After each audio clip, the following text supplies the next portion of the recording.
I'm excited to have you on the pod today to chat all things football. Appreciate it. It's gonna be more conversational. We just want to get to know like you as a person, you as your business, what you think about football coaching, what you think about doing it in LA. So I want to start off just by introducing yourself. I know you've got a nice shirt going on there, mate. Love that I business. appreciate it. It's my cousin's, brand. So it's fun. Thank you guys for, bringing on to the podcast. I've been playing soccer my whole life. Started when I was 3. Grew up in South Central LA. So South Central LA is a huge platform for a lot of unique and, athletes in any sport, but specifically soccer.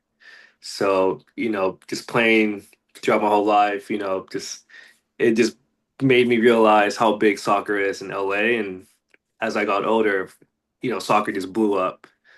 And it was just, soccer just for me was a big inspiration to obviously go pro. But, be realistic, out here in the US it's hard. It's like a slim chance. But anyways, just growing up, I played a bunch of Sunday league soccer, and eventually my mom was contacted by someone who introduced us into club. So we didn't know what club was. And we're like, okay, maybe it's free, it's gonna be, a good experience. So we transferred from Sunday league to a club.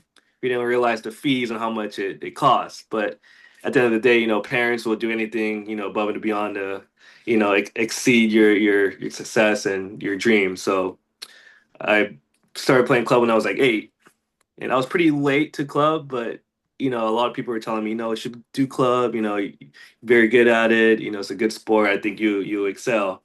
So from 8 till like 13, been playing, club out here in Torrance, California, and it was a huge eye opener. You know what I mean? So it's just like growing up, in a port city, moving on to Torrance is just like wow, like club is a big deal. It's a lot of camaraderie and teamwork, and it's a family oriented, type environment. So it's pretty cool to kind of be in like that type of aspect of a team. So you growing up within that club system, how did you find it as a player? It was pretty challenging, because a kid coming from an inner city, transferring over to club is just like it's kind of scary because you don't know what brings with that. Like you have to make new friends, you have to sacrifice driving like an hour away to practice, 2 hours away. So, knowing me from South Central, moving to all the way, let's say Torrance, the furthest we practiced was PV. It was a huge, mental drought just because I would get off from school at 3 p.m., go home, eat a little bit for 4 to 5. Practice starts at like 6:30. It's a lot of like just a lot of time consuming, and it plays a huge part on your mental aspect as a young kid, not knowing all that stress. You know, Do you think club football in America really puts players on a platform to be successful to get into the professional game or the college game?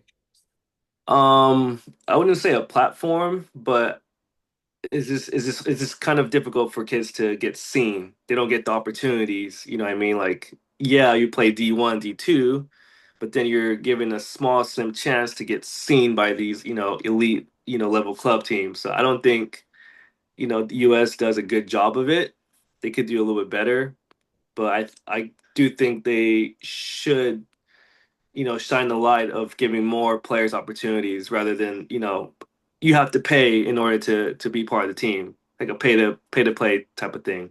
Yeah, so the pay to play model has its pros and cons in my opinion. It has its cons in terms of a lot of these kids that are really good at football Yeah. can't afford to play, and I don't think clubs do enough to help with scholarships, Mm. to help these. And we're not talking about clubs that are in, just make thousands a year. They make millions a year. Yeah.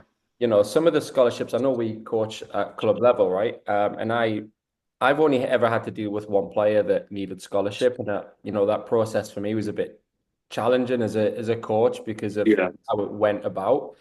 Um, but I think there's tons of kids out there that can't afford it, but are really good. But on the flip side, as coaches, there's a lot of money in coaching. Yeah, Um, so that's a positive for us. And I don't want to just go down that road because I'm player centered and I want the best for the players. yeah, Come back to what you said. I don't believe that in America there is not a right way, but a way of these players getting noticed apart from the ECNL and the college showcases. But what are we doing for players right up until, let's say, for example, they're 8 to 12, right? This is prime yeah. ages in Europe of where players get scouted, right? And then get brought in. Mm. Do you think that there is an opportunity? So for the older ones, you've got the ECNL showcases, right? Yeah. And then you've got the college showcases. But do you think that there is a platform right now for kids like 8 to 12 to get noticed by academies? Another thing is obviously you've got State Cup, right? So like we get Yeah. State Cup. But do you think there's enough scouts going to those games? I don't think so. I mean, the game changes a lot. When I was younger, there was probably a ton of scouts looking, but I guess as the game goes on, it's probably been a decade for me. I don't think there's as many scouts as there was back then, Mhm. especially for that age. You know what I mean? So I doubt that. Yeah, I don't think that there's enough scouts out Hmm. yet. I know we got college scouts, but I don't think there's enough independent scouts that work for clubs or work for MLS academies or work for the colleges or even professional teams in the Yeah, NBA. Like Southern California has massive tournaments. yeah, I mean, I don't know how big it is in terms of America, right? On the yeah, my opinion would be it'd be one of the biggest like Southern Californian tournaments, right? But yeah, yeah, yeah. not enough even European academy scouts or scouts coming out here. But going back to and it's one of the questions I want to ask you in a second about what player development looks like. I don't think clubs in the US do enough for players to help them get onto the next level. And one Mhm. of the reasons that I think is it's not governed. So Yeah, clubs aren't governed by the MLS, and I think that is something that needs to be addressed in future, where the mhm. MLS govern clubs and what clubs do and the cost for players, and because without that, we just have club entities that are charging whatever they want, Yeah, creating tournaments with other clubs, combining to generate income, but there's no real care for the players, in my opinion, that cannot afford to play it. Yeah, we're lucky to be where we are in Southern California, where 80% of parents can afford to play, but there's a lot yeah. of kids out there that just can't. So going back what we were chatting about before and moving on to the next question, like player development. What does player development look like to you, both as a player and as a coach? So you've grown up in that American system, right? But what does it look like?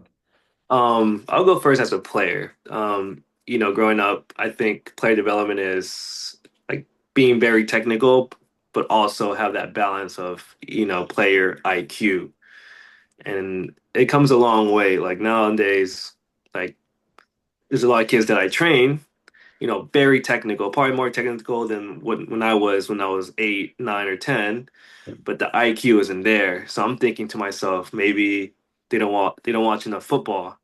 So sometimes I always tell my kids like, you guys should be going at home, waking up at 6 a.m. or whatever the time the game is, watch some football and it'll really grow your game IQ.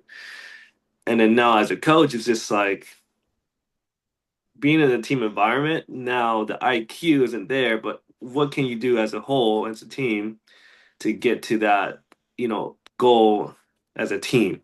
Hmm. You know what I mean? So it's just like player development is just different depending on who you coach, what their upbringings were, who or how they were developed back then, and it plays a huge role depending, especially when you're young. Yeah. If your development isn't as good as it is now, when you reach between the age 13 and 16, and you're late to that, you're just way behind. Now you're playing catch up. But your development is really good when you're starting from 5 to 10, and you're very technical, can pass the ball with both feet, control the ball with, the back foot the correct way, the fundamentals, then it's solid. It makes it easier for the coach. Now it's just game understanding and putting the puzzles, together. What do you think about sessions and player development? So, I totally agree with whatever, with everything that you've said there in terms of the IQ of some players. Players don't watch enough football in America, and the Mhm. exposure to how much that they've got is Yeah, massive. It's yeah, probably more exposure here than what we did in England, yeah, like in terms of viewing it and watching it. As an example, we can't watch the 3 p.m. games, which are the 7 a.m. games here. We can't Mhm. watch the 3 p.m. games back home on TV, but here you can, right? Yeah, yeah, But they've got that too. I think the technical ability of a player is key to the building blocks of it. It's like building a house, right? You have to start with a foundation and you work your way up. yeah. Um, how can we as coaches put these kids? So, what type of training sessions would you run to help with the technical aspect of the game? Usually the way I do it, just simple two-touch passing, one touch, give and goes. It's two turns, any type of turn you can do. It can be a Cruyff, step over, turn, and pass. And then all the other stuff, I see a lot of coaches do the fancy stuff, as a warm up. It looks cool, it's good, but like you're missing the key factor. Like you said, it's like building a house. You can't build a house, from the top up. You have to build a house from the bottom up. Yeah, yeah, So of it's course. just yeah. So I see a lot of trainers, all these fancy footworks, pass, pass, pass. But then, is it game like? Is it game realistic? Is it fast? Is it game speed? Yeah, Are you working on their mental aspect? As soccer players, you probably know this. Like when you play, you're on automatic. You don't think about it yet because you just play. You're already thinking. But a lot of kids nowadays, they get the ball and then they think. So it just is everything's backwards here, and I am in my opinion in the U.S. So yeah. For me, I think the performance environment is key to player development. First off, performance environment are players come into to where they perform, whether it's training on an individual, a group, team, or even a match day. Like yeah, environments, one, we have to make it as fun as possible. We need kids to come back. That's the first and foremost. yeah, of course, Two, it has to be a positive environment where players can make mistakes and feel comfortable in making mistakes, rather than because I know coaches where players make mistakes and they get berated, and that for yeah, me isn't great because those kids now are going to be scared. They're not going to enjoy it. So I think that is key part of it too. I think another key part of it where we don't do enough in the US is small-sided games.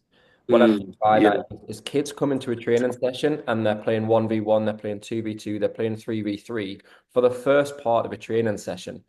Because for me, if they're doing 1v1s, 2v2s, 3v3s, the amount of repetition that they get touching the ball, yeah, mad, right? Because yeah, they need reps.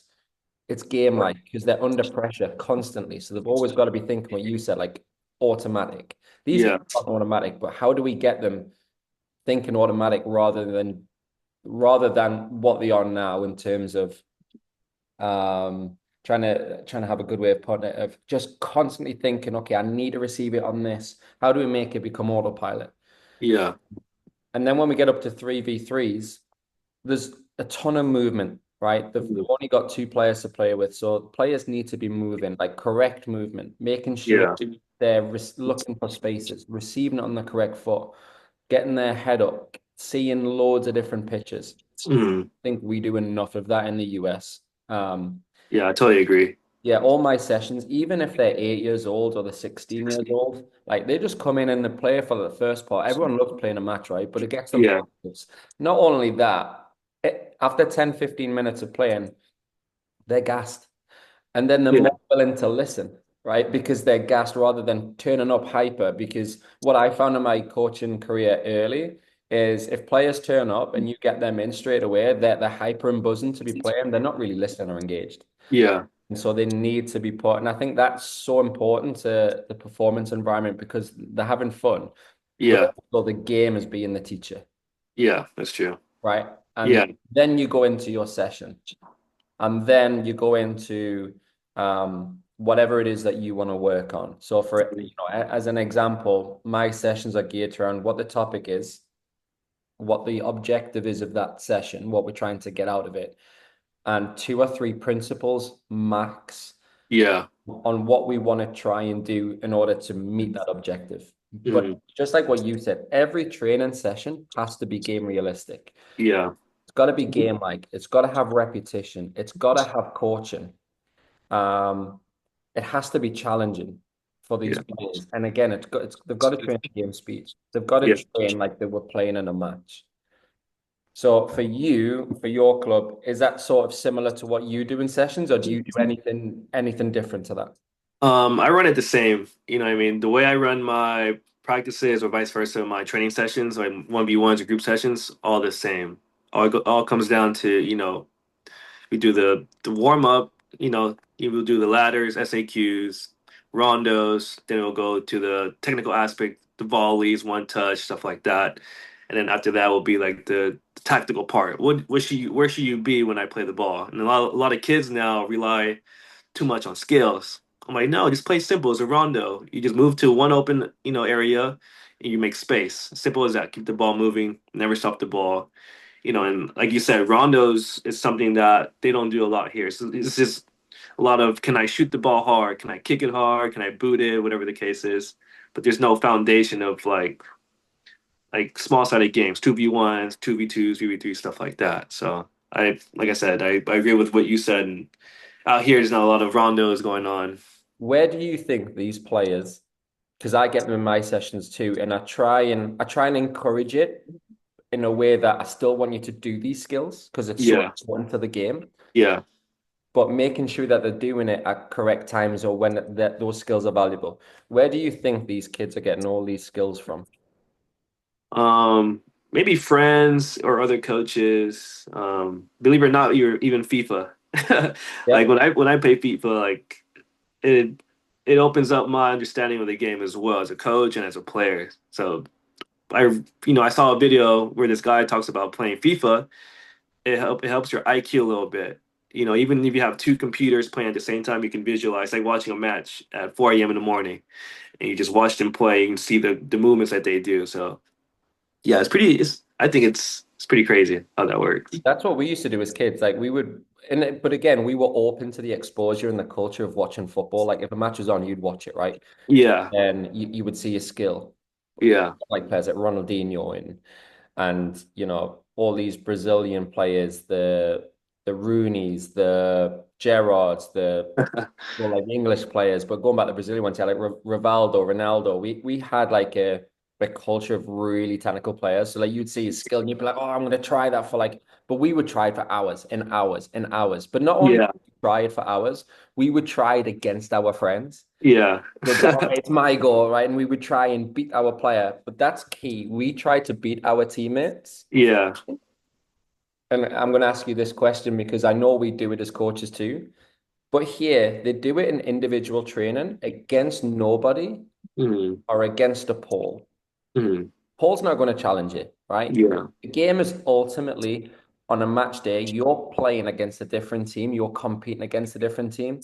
So these kids that are coming to your session and doing all of these skills, yeah, and I see it when I do my training too, is I see these kids doing skills for like an hour. yeah. Not needed. And I'm watching this. I could be watching a session in between mine and I'm watching, and there's no coaching. Yeah, It's literally just a coach saying, I want you to do this skill. And then the players are doing it for about 10 minutes, the same skill, right? yeah, Okay, there's repetition. But it's not challenging. There's no yeah, coaching. The kids might not be doing it correctly, and the coach isn't giving them help or yeah, advice yeah. or Or support. Yeah, yeah, yeah. support. And they're going, yeah, that's good, and recording it. And then I'm sitting there going, but the kid isn't doing it correctly. Hmm. Like, they're just eyes on the ball doing the skill. There's no head up. There's There's no no, execution to yeah, it. there's no fake. There's no scanning before it. There's no checking in, checking out the receipt. And it goes back to these players coming in to do skills. These players that come into sessions and do these skills, like even in rondos, Yeah, if they don't do it under pressure in individual training, and that's massive in California, yeah, they lose the ball. yeah. Right away. because they haven't been doing it on an individual training session with pressure. Yeah, it's completely different for sure. And And it's it goes back to these coaches that are doing these individual sessions. You have to be teaching the player. And even if the coach is doing like semi-opposed work, where going out to press the player and helping them execute on body shape of a coach, like what way am I showing this player down to, if I show this player one way, can you do a bit of skill to go out the other side? I yeah. think that's so important. And I watch some of these sessions, Derek, and I'm sat there going, these kids are probably paying about $100 an hour. These parents aren't aware because the parents aren't watching the session. Yeah. And these kids are doing stuff within their session that aren't benefiting them in any way, shape, or form. I'm telling you, America is just babysitting. You just, oh, you coach, how much do you charge? Okay, I'll drop them off and I'll come back later. I'm like, you're not getting your money's worth of training. And like you said, like there's a certain age where, doing the scale statically in place is fine. Like between, let's say age 5 and like, let's say 8, that's fine. And then that's when you start incorporating, okay, which way do I do the move if I'm on your left? Do you go right? Do you go left? Yeah, You know what I exactly. mean? So it's just like I said, it's everything's backwards. A lot of coaches or trainers, I would say, like they try to incorporate stuff that's not needed yet, or they do it too early at an age where they skip the fundamental part of everything, and that's where kids try to think, okay, I know the skill moves. I'm good now. I'm like, no, like first, I want to see your game understanding. First of all, I want to see your first touch, second touch. That's the basic. If you don't have a good first touch, obviously you can't pass or have a decent first touch to even give a good pass after that. So it's just like as coaches and trainers, I always like you said, I always see other trainers do like crazy work with other kids, and it's just mind blowing to watch them to What do that. What's your thoughts about individual training? And I know, you as a business, we do it, you do it, we do it at the Center of Excellence. We do individual training too. One, because it can benefit the player, but two, the clientele out here, that's all they want to do. And of course, as businesses, we have to cater to those that want to do it, right? Parents Yeah. want them. But what's your thoughts, just your general view on individual training from a parent perspective, from a player, and from a coach? Um, from a player, I would say do the right things that are needed. Don't just do everything and think, you know, I'm gonna excel to the next level and be the best. Like it's like watering a plant. Each day you water the plant, it's gonna grow. A lot of people water the plant, over pour the water into the plant, and they expect it to grow, dramatically. It's a process. As a player, I realized when I played in college, the simple things. It's what's going to get you, at a higher level playing, D1, D2, semi-pro or even pro. And as a coach, now I've only been coaching for 3 years. I'm pretty young. I started coaching, like I said, 3 years ago, and I see all these kids doing all the hard stuff, but then forget about, the simple things. And they, like I said, they skip one thing, they skip the middle, and then they focus too much at the end point rather than the journey. You know what Yeah. I mean? And then when it comes to a 1v1 trainer, I see it a lot differently. I always focus on the weak stuff, the weaknesses. Yeah, you're good at passing with your right. You can drive a ball. You can chest the ball out of the air, bring it down with speed. But then, can you do the weak stuff without breaking down or getting mad at yourself? And in the U.S., for instance, I have a kid played at beach. He was a oh 08 or oh 09. Super good kid, talented. Like to do step overs like Cristiano Ronaldo, but then gets frustrated when he can't open up his hips and collect the ball with the back foot, and he gets so frustrated. I'm like, these are the things you have to work on. You're getting older, so a lot of these movements you're doing now, or it's gonna happen when you get even older, when you play college or whatever career he pursues. These step overs are always gonna be there. But can you collect the ball with the back foot? Can you do a give and go? Simple things like that. And he couldn't do it, but it took him a while, and it took me a lot of sessions and a couple of yellings to get him, do it. Yeah. So it all depends on who you are that day. If you're a coach, you're a friend, you're a 1v1 trainer. But from my eyes, everything is in one bowl. So I try to mix everything in and focus on what they need to do. But at the end of the day, it's a mental aspect. What do you think about parents? What do you think parents, the parent journey in in the individual training is? A lot of parents are blindsided, in my opinion, and I think a lot of parents, let's say they see something on Instagram like an ad. Oh, that looks cool. I hope my kid looks like that, and they send them there, but they don't realize, you know, that specific player or kid was already developed. Don't let them fool you to thinking that that player is going to be your kid. You know what I mean? So Yeah. a lot of parents get blindsided and be like, okay, well, I want my kid to be like that. Let me send him there for an hour. Like, no, that kid's been developed already. He just goes there to sharpen up his tools. Yeah. He's wasn't already like that, or she wasn't already like that. You know what I mean? So Yeah, no. parents in the U.S. they get blindsided and they're quick to pay right away. You Oh, know, 100%. For me, individual training is these kids that from a player first. These kids that come, they can't just come because their parents want to come. They have to Mhm. come because they want to get better themselves. Yeah, And they've got to have that attitude and determination of coming to the session. All right, I want to get better today. I want to get better at this. I want to get better at, X, Y, Z, but I'm going to have the right attitude and the right effort to do yeah, it.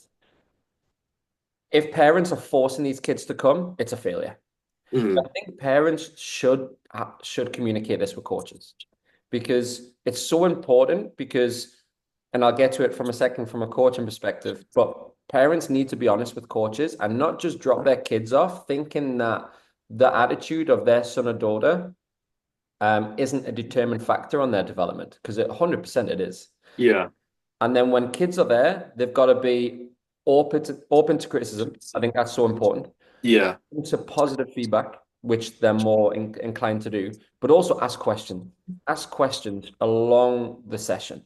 yeah, Ask as many questions as you can, or understand that repetition is key. And if you do things 3 or 4 times, you're not just going, "Oh, do we have to do this again?"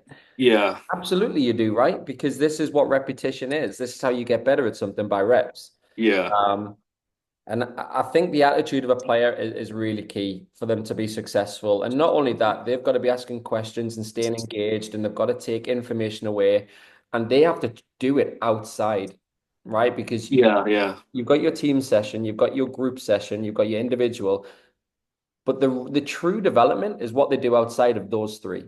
That's yeah, where the development is. Like when they're passing the ball against the wall and trying different turns, or yeah, yeah, yeah, their mate round after school and doing 1v1, scoring at the goals. That's where the development is. And not many people do it right. So players must have the right attitude, ask questions when you're there. I think from a coach, I'm a massive believer in session planning because hmm I don't like going to a session, not knowing what not knowing what I'm going to do, right? Never mind what the player's going to do, what I'm going to do. And I think planning is key.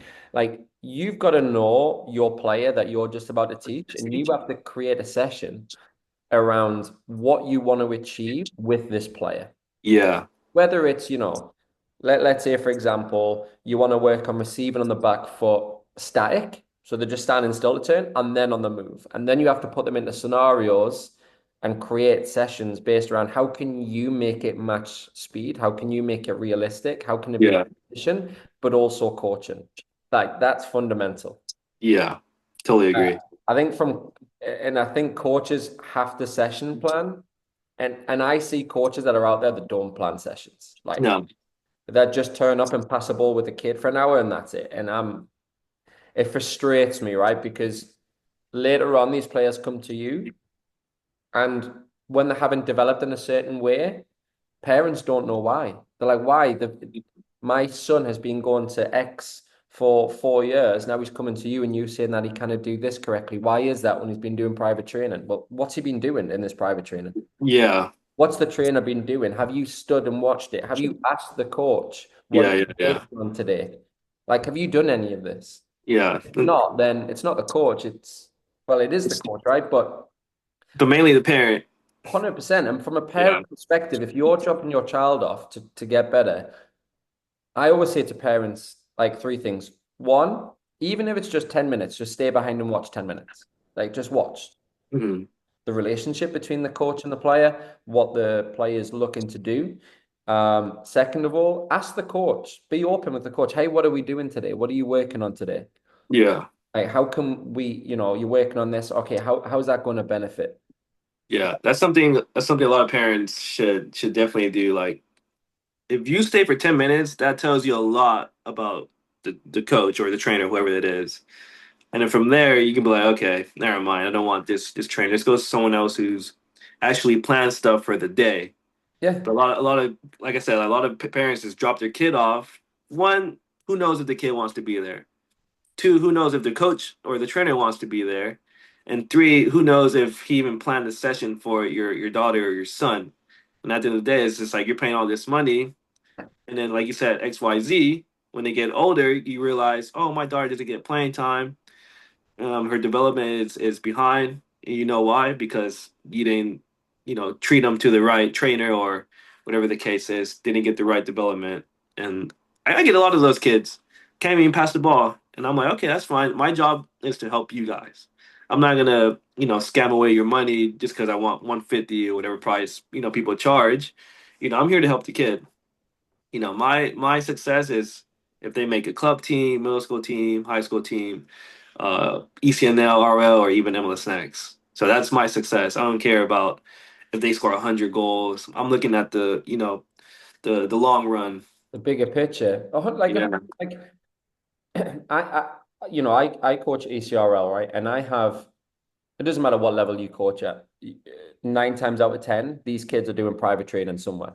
yeah, And the habits that they're getting taught in individual training, and I'll give an example. I have a winger on my team um, who doesn't beat a fullback. You just yeah, go at him. Like number one rule, if you're a winger, every time you're on the ball, can you beat that fullback? Can yeah. you beat them inside or outside? And that's where the technical ability of passing, receiving, first touch, and shooting with both feet is key. Hmm. And I pulled him off one day, and I said I'm not going to mention his name, but I said, hey, like, what do you think you should be doing every time that you're on the ball, especially in a 1v1 scenario? And he was like, I'm not too sure. I was like, well, we go through this in training all the time with you. I went, you've got to beat that fullback. You've got to Yeah. at that fullback and attack the space in behind and attack him and make his life, uncomfortable Visual. Yeah. in that moment. And he's like, yeah, but whenever I do my individual training sessions, I get the ball and pass it. And I'm like, what do you mean? He's like, yeah, we just dribble around cones and pass. But it's relating to team environments. It's Yeah. relating to the game. And Yeah. I think players and parents and trainers understand that what you're doing with that child during that isn't helping them in a game because what you're doing isn't game like. Yeah. And honestly, now he's starting to attack in behind. But it goes back to psychosocial about players wanting to be there. Yeah. I'll do sessions in the attacking third where there's a lot of repetition and creating overlaps like straight away in a 2v1. Hmm. And players will do it because I've told them to do it. This is what I want. This is what I want to see. And they'll do it. But as soon as it goes into a game or a match day on a weekend, that repetition isn't going into the match. It's One, out the door. one, they're not really listening. But two, their individual trainers telling them to, as soon as you get the ball, move it. Pass the ball. Yeah. Where's the creativity in these individual sessions? Yeah. So I enjoy individual sessions because it builds a really good relationship with players, but I try and avoid it as much as I can. I Yeah. always try and get a group of two Yeah. because groups of two, one, they get a repetition of passing with each other rather than me doing it. But there's a ton of 1v1s. There's a Yeah. ton of match realistic. So my private sessions, normally when I do groups of two, is we'll do like quick warm up, 5-10 minute. We'll do technical movements, technical receiving, and then whatever we do in that 20 minutes, Hmm. For the last half an hour, we try and execute what we've just done on an individual basis, whether it's receiving, back foot, turning, exploding, or whether it's Yeah, goals and opening up the correct way. We'll try and do that in a 1v1 one scenario. v one situation. Yeah, That's key. Like yeah, 1v1s is key within it because it's game like there's repetition, it's challenging. You have to for play, sure. yeah, Yeah, pressure from players. Parents don't like doing it. Parents are like, well, I just want my son to have 100% of the coaching. And it's like, love that. Love the fact that you want that. But we have to be in environments where he's challenged or she's challenged against other players. yeah, And like that is key because then they can take players on. And when it comes into matches, then they take players on and yeah. Funny story. Funny story. I was coming back to that. I had a parent who was like, I want my kid to focus more on 1v1, blah blah blah. Can you do 1v1s against you? And I looked at the lady. I was like, how many times do you think your son's gonna beat me in a 1v1? You have to be realistic. I'm gonna win that, majority of the time. So if you bring a teammate or a friend, whatever, for them or for he or she to bring to do 1v1s, that's more realistic. And the mom was like, "Why can't you do it?" I'm like, "I'm the coach, and I'm gonna win majority of the of the battle." She's like, "Okay, it makes sense." And at the same time, it's just like, if your daughter or son's gonna do 1v1 against the coach, I don't want to take it too lightly, and because I hate losing, so I'm not gonna let the little kid Yeah, win. of course. I don't care how old you are. I'm not gonna let you win. So I always tell parents, if you guys want to work on 1v1s, bring a friend. You know, bring your dad, your uncle. I don't care who it is. Someone that you can beat. As realistic. You know what I mean? It's like the kid was like 10. Oh, can they do 1v1s against you? No, it's not gonna work, lady. But even in that scenario, they have to. Who do they play on match day? They play 10-year-olds on match day, right? Right? Yeah. Bring a 10-year-old player from your team that does maybe individual training elsewhere and see if they want to come and join and do a group session of two. Yeah. It's challenging for each of the players. Um, but yeah, I think parents, and this isn't every parent, this is a majority, because I speak to parents that are, understand football, understand development. Yeah. I think parents believe that if they put their son or daughter into an individual training session, they're going to be the best. They're going to be the best player on that team. They're going to be, and it benefits, don't get me wrong, but that's the mentality that they have. Yeah. Everybody wants to play ECNL, and they're like, how do I get to ECNL? Okay, I'm going to go and see the ECNL coach of that team, and I'm going to do individual training with them because if they do individual training with them, my son or daughter is going to get on that team. Yeah. Son or daughter might be miles off the level, Yeah. but the parents just like, yeah, let's get them in. Yeah, they don't see the other stuff behind the scenes, so it's just like, But on player development too, there, like how many times, right? How many times have you dropped a player from your team because they're not good enough to play at the level, but you're open and honest with their parents and you say, hey, listen, it's not really working for the player mhm. at the moment. It's really, really too challenging for them. What I recommend is you just drop down a level, get more game time, play Yeah, more, um, and get better at the sport. And then mhm. maybe in 6, 12 months have a Yeah. look at coming back up. How many times have you said that, and then all of a sudden they've left the club and they're playing at the next level up? Probably had like two, but it's also a status thing. Like, let's say you have a That's player that's NL and they're not doing well for that season, just for that one season, right? You dropped into RL. They're like, oh, I don't want to play RL. Why is that? Oh, his friends are NL. But at the end of the day, a lot of Americans or parents who probably know football or don't, they look at it as a status thing. Especially when you come here to the US. Oh, what level do you play? I play varsity. Oh, that's good. You know what I mean? When it comes to JV, it's just like it's like a cold shoulder. It's the same thing when it comes from NL to RL. A lot of parents look at it as a status thing, like, oh, I don't really like that. We're gonna go to another NL team somewhere far. I'd rather drive 2 hours for your kid to sit on the bench again. Like, why not just go down a level? He gets the most minutes, gets the most playing time, and when that season's done, you can get him back up into that same organization or club. But it's just like I said, it's a huge status thing for a lot of parents and kids. Yeah, and since I've been in Southern California for 2.5 years, I've ran into this challenge a lot of, again, and I'm player centered. I want to make sure that players are in the correct environments to excel. Yeah, And I'm a big believer in sometimes you have to take a step back to take two steps forward. yeah, And I've had players that are struggling within the RL group.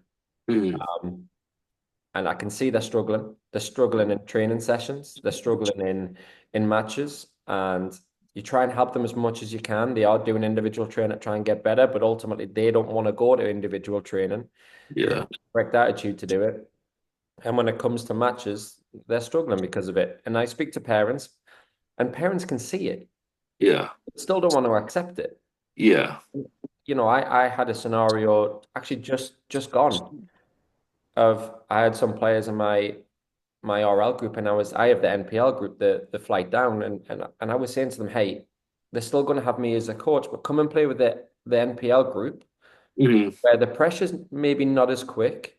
Obviously, the standard's not as high as the RL and NL. Come and get more minutes. Come and enjoy that environment because it's a really positive environment, exactly the same as this. yeah, And take a step back to take two steps forward and see where you get in like 6 to 12 months. But of course, it's not just dropping down to come back up. It's dropping down, working really hard yeah, in games and in training, moving back up. yeah, No, so they left. Uh, yeah.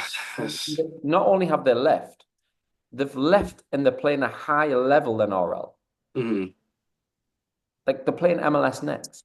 mm, What do you think is going to happen to this player in 6 months? true. This player is going to be in a worse position than what they are now. It's going to hinder their development massively.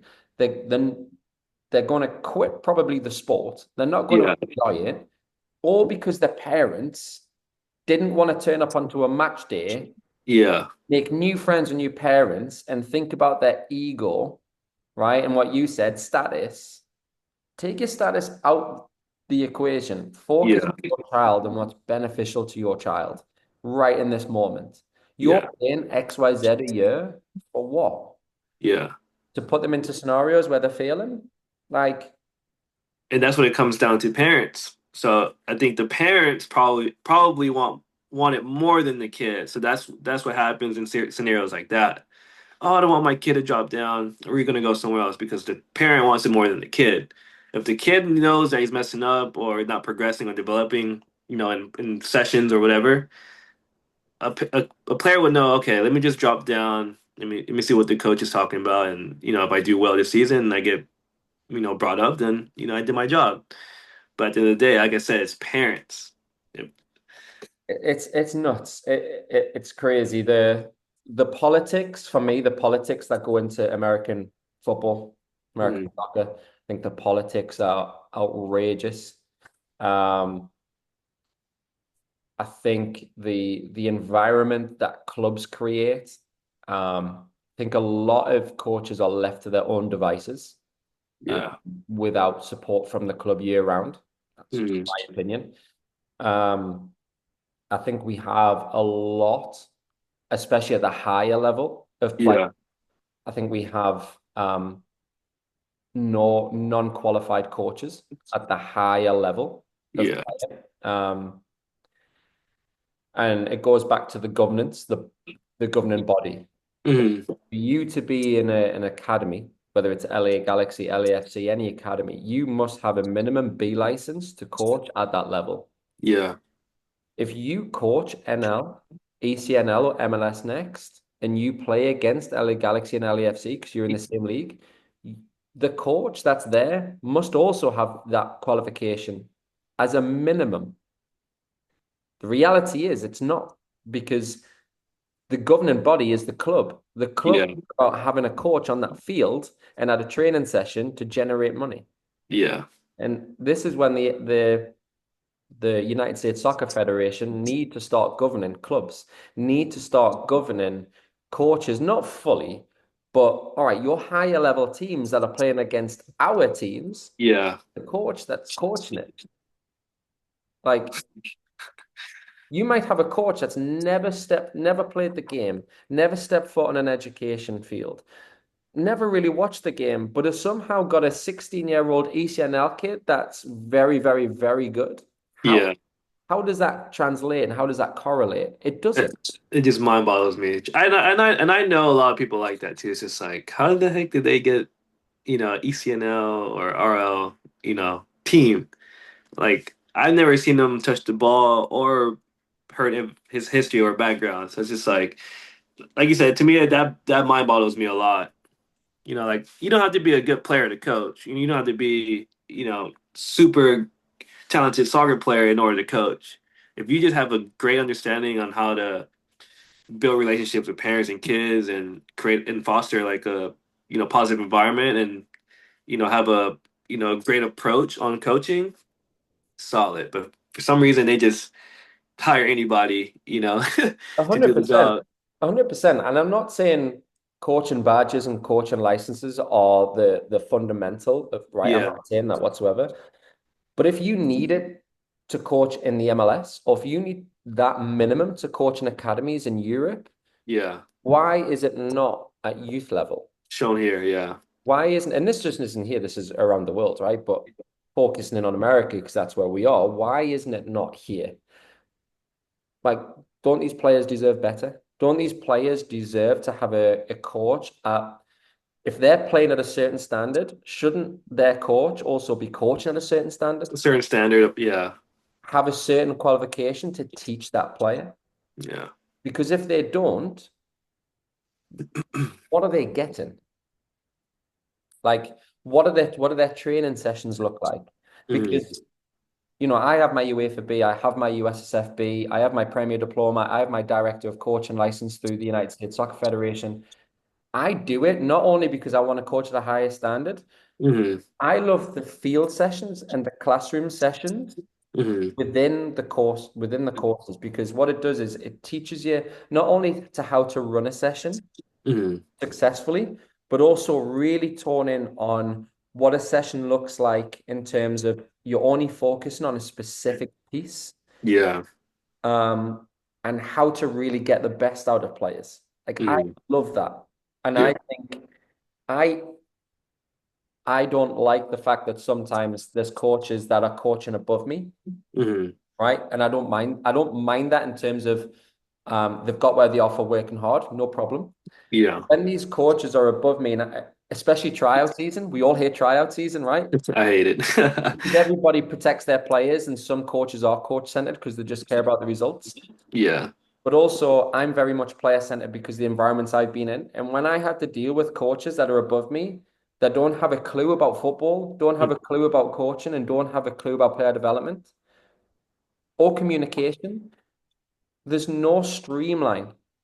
And on match days and in training sessions, like I'll stand and watch their training sessions, or I'll stand and watch their match day environment and match day regime and match day coaching. Their training sessions and match day don't correlate. Completely different. Yeah. They could be working on playing out the back for 2 weeks.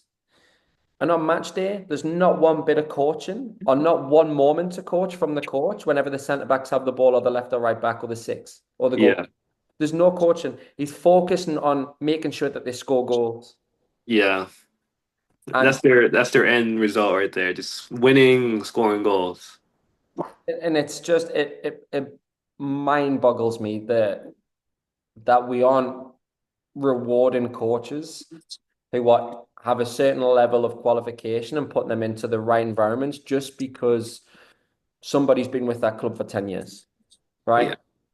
So that's Like just I said, I don't mind if they get that title because if they've been there for a while and they're working hard, I'm not gonna shine of their course. way. You know what I mean? So it's like I have to do my job too, as to keep working hard, keep developing kids.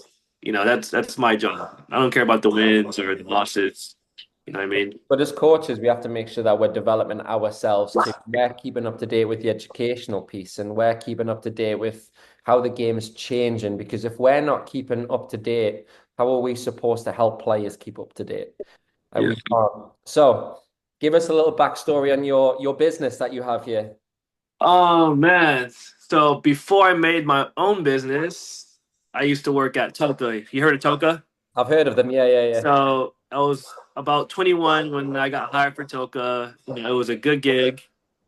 I worked with a lot of players from pros, semi-pro, and then like the youngest 5-year-olds, and it was a huge eye opener for me because it's something that you and I love to do. We're around soccer 24/7. Yeah. You get to touch the ball, drills, and be part of the drills, do 1v1s with kids, and yeah, I was at Toga for like 7 years, and then I graduated college, broke off. Me and Toga split ways, and then I think right the year before COVID, I started doing privates because Toga shut down because of COVID, and then yeah, it was crazy. I only had like 3 clients for a year, constantly, hitting me up for privates. Boom, three privates within a year turned into like 10. And then eventually I'm like, okay, I kind of like this, I'm my own boss, I incorporate my own drills and I know what I want from players, so it was it was just a good gig for me that turned into a full-time job, which I didn't expect it, but I kind of manifested in the long run, saying to myself, okay, if I want to do this as a career, then I gotta be putting in the work. Gonna help kids develop. Send them to different club teams. It could be MLS. It could be RL, NL. So eventually, those 3 kids turn into 50 clients throughout the 2 years, and then throughout the 2 years, 50 clients turn into like 150. So eventually, my business started growing. It was word of mouth. I did a lot of social media stuff on my own. I didn't hire any cameraman or people to do photography for me. So everything was, on myself. Even if I had to do the drill and hold the phone, I would do that. And then a lot of parents started to realize, oh, like you're a good trainer. And even on Sundays, I seen you on Sundays sometimes at aviation. Yeah. Parents would just walk by. Oh, how much do you charge? $40. Oh, that's really cheap. Yeah. Like I don't really care about the money. I care about more about the kid. And then eventually, um, let's say 3 years later, I work for a club, Beach FC. A lot of parents known me from Beach and eventually started, hitting me up for privates. And then boom, Beach, Sand Surf, LA Surf started hitting me up, Slammers, TFA. And I'm like, wow, like this is a good gig. So you know, don't mind the money. I care more about, development. So a lot of parents are telling me, wow, you're really good with kids. My kid's doing great. I will get text messages on the side. Hey, my kid scored 3 goals today and they won. Getting that message as a trainer is just like it's like wow, like you made a huge difference between or throughout the whole years as a personal trainer. And then eventually I sat down with myself. It was a struggle because as a trainer, starting with one client, it's like, damn, this is not enough money. You know what I mean? Because you have bills to pay, obviously, you have Oh, car notes and stuff like that. So I sat down with myself for one day. I was like, okay, I'm gonna make this a career. I'm gonna reinvest in myself, buy all these gears, soccer balls. But at the end of the day, give this gear out as a gift to these kids for supporting me throughout the years. And ever since then, I've been grinding hard, and eventually, I do want to travel to the UK to do some sessions and Brazil and other stuff. So that's my bigger goal. so what is your company called? My company is called Player 10, so it's right here. Sorry, on this side, Player 10, sponsored by Flight, and then Okay. here is my cousin's advertisement. He does photography and videographer, so it's pretty cool. And yeah, at Player 10, what it means, I grew up watching Ronaldinho, so everyone knows R10. You know, um, for me, coming to the US, a lot of kids are like, "Oh, I want to be the number 10," because 10 is, the mastermind behind the whole, on the pitch. Yeah. For me, as a 10, the 10 could be anyone. You could be a right back 10, you could be the 10, you could be a striker as a 10. So the 10 could be anyone. if you put in the work, you be creative, you just have fun out there, and as you're having fun and you develop, you could be a 10 too. So it doesn't matter. You don't have to be the number 10 exactly like a Cam to be the 10. You could be anywhere on the field and be a 10. So that's my story behind it. Nice. I just want to go back on what you just said there because this is so interesting. It's just triggered my brain. And just lastly, just on player development, you got these kids, right, that are like 6, 7, 8 years old, and their Yeah. parents, yeah, he's a striker, or like, yeah, he's a defender, or yeah, Yeah. he just wants to play. What do you think on players? And my opinion is players should be playing in every position throughout the season, up until a Mhm. certain age. So from when they first start up till probably around 13, 14, 15 is when they should really start focusing in on one or two positions. Yeah. But I believe that all the way up until 13, 14, 15, they should be playing every position on match. Mhm. Like even if you play centre back one day and the next you're a striker, because it's so important that you see the game from a different perspective. All Yeah. I say to players that are all the time that want to be a right winger. Yeah. Today I want you to play at right back, and they're like, oh, like why? And I'm like, well, because every time you get the ball and pick your head up, you can see from a right back's perspective of where you want that right midfielder to either check in or check away or the movement of that player. So next Yeah. time that your right back has it and you're playing at right midfield, you can think to yourself, right, when I had it here, I wanted him to drop, to Mhm. get on the ball. So they see it from different views. And I think Yeah. that's so important. It's challenging with parents, but it's so important for these players to be playing. What do you think about that, about different positions? I agree with you. I mean, I think they should be put in every position. It's just gonna make you better. I don't think it's gonna hinder your playing skills. Make it better, if anything, right? Yeah, a lot of parents, like you said, they're like, oh, but my kid's a striker. I don't think he likes to defend. I'm like, the whole point is to defend and attack. So there's not just attack, attack, attack. You know what I mean? You have to be put in different, scenarios, whether your kid likes it or not. Who knows? They might be a future right back. A future right back might go into a number 9 that's scoring a lot of goals. So at that age, I think it's imperative for, those kids to play all the positions. And then, like you said, when they get to age 14, 16 and up, they should focus on their primary position.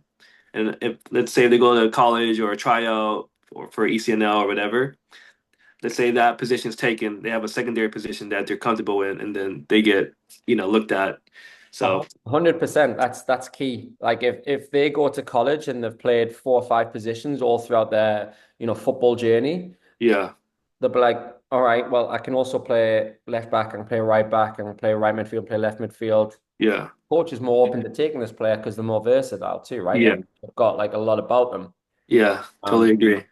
but yeah, it's just if and I also think too, just lastly on development, from a coaching perspective, we have to make sure that we put players into these scenarios of playing multiple positions, and we kind of just Mhm. pigeonhole players, and from the defensive, right? I think the art of defending's leaving the game. Nobody wants to defend anymore. But see, when a centre back has the ball, who defends the 9, right? You have to Yeah, defend from the front. So there's 4 moments to the game. There's attacking, defending, and the transition in between. Like yeah, when you're defending, it's collective.